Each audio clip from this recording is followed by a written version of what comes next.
I don't need to figure out a mathematical equation for it.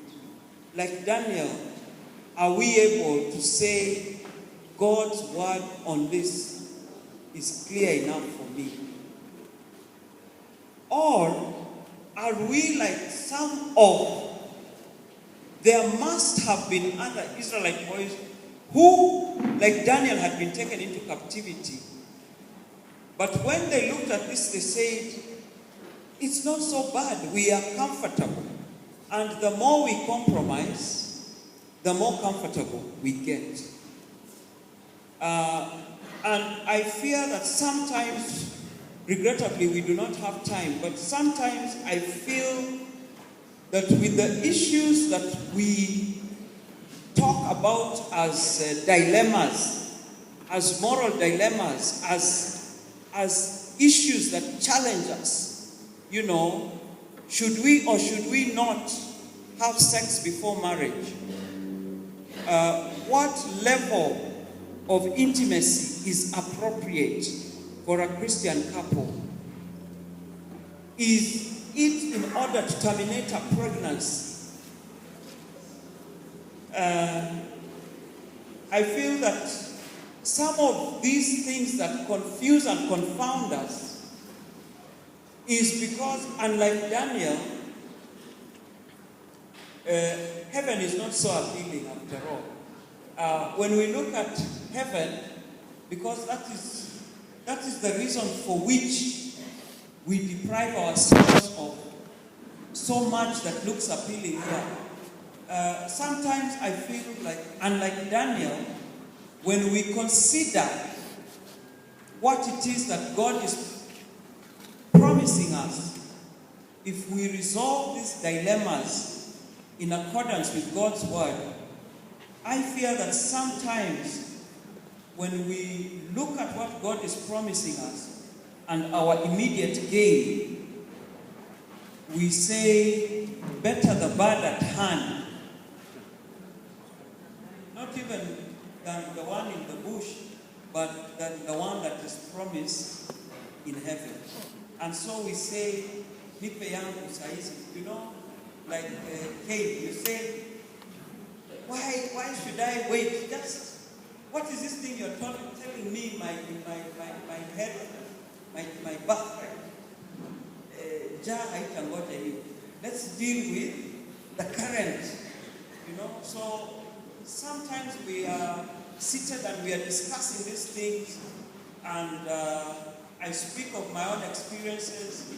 I have worked in organizations. You are looking for funding for your organization. You approach a potential donor, and they say, very good, you're looking for money to do this, but we can give you 3 times that if you take on this agenda as your institutional agenda and speak publicly on it. And you have to ask yourself, are you prepared to lose popularity?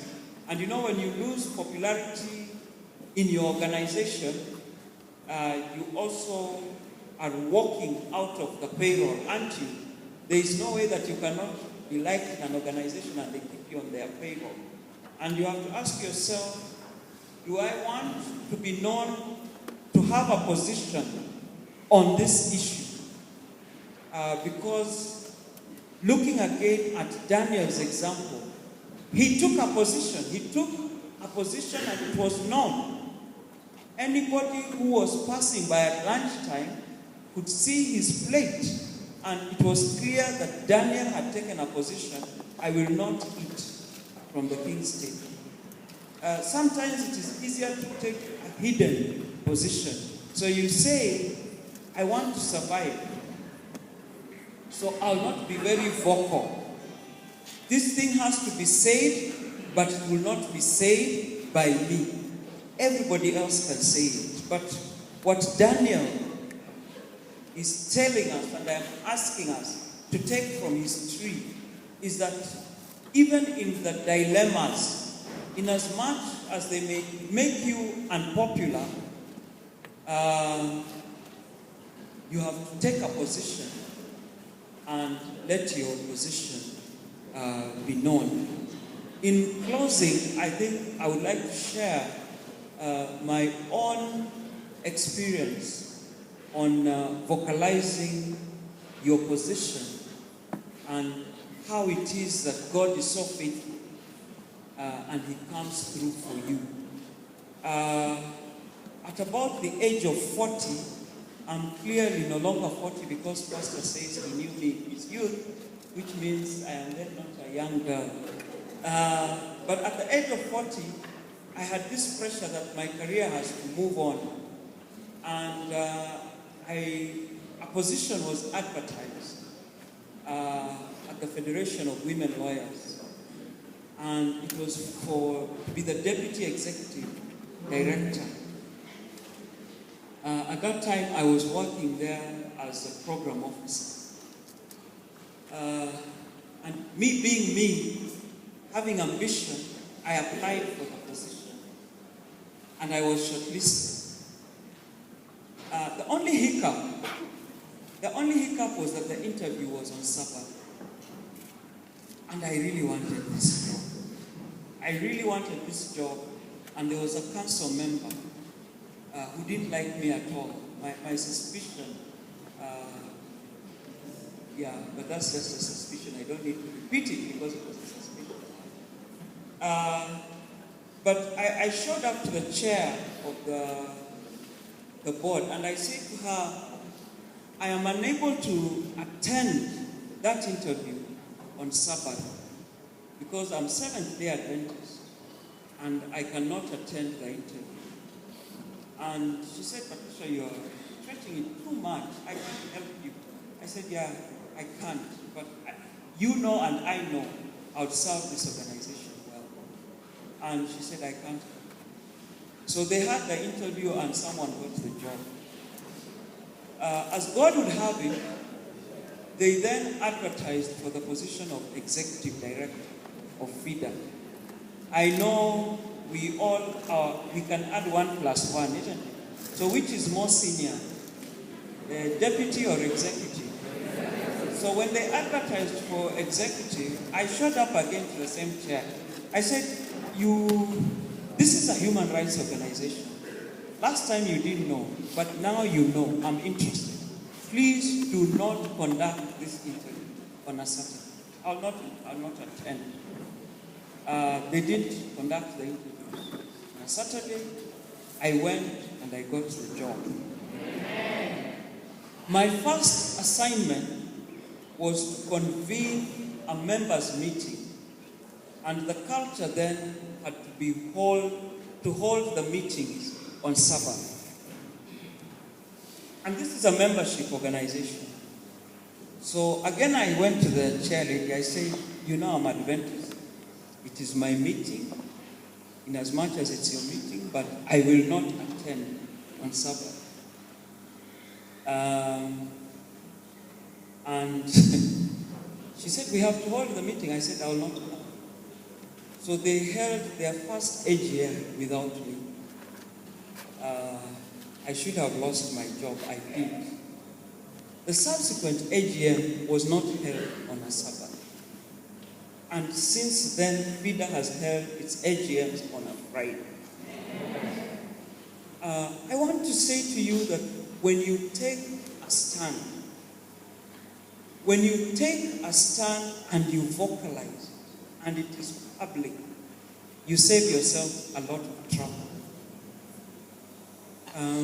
Those of you who know me will know I have held what, even in my view, I consider to be senior positions. But in all those positions, my testimony is they have always said, you cannot reach Patricia on a Sabbath. Don't look for her on Sabbath.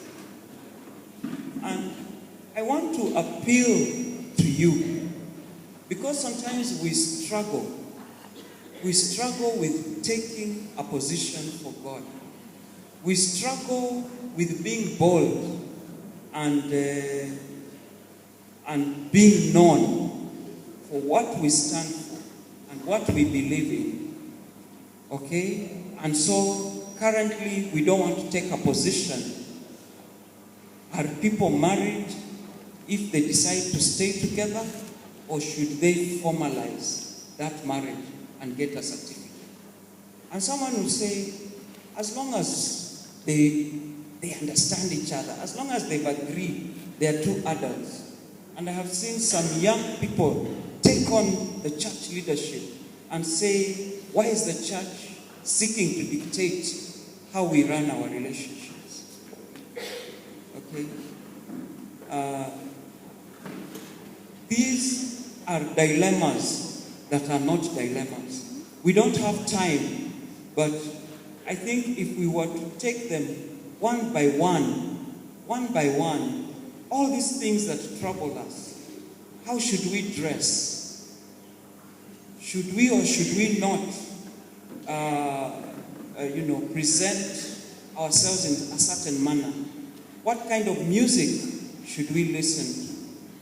Should we or should we not sit in the company of people who are taking alcohol? Should we have alcohol in our homes so that we are hospitable guests to hosts, to people who come into our homes who might want alcohol? Dilemmas that are not dilemmas. My encouragement to us, I walked in as Pastor Moesi was concluding, is if we tap into God's word, if we know God's word, and we make a conscious decision, as Daniel did, to live by that word and let people know that we live by that word, then dilemmas will not be dilemmas. May God bless you as you continue to make a decision to walk for Christ. Amen.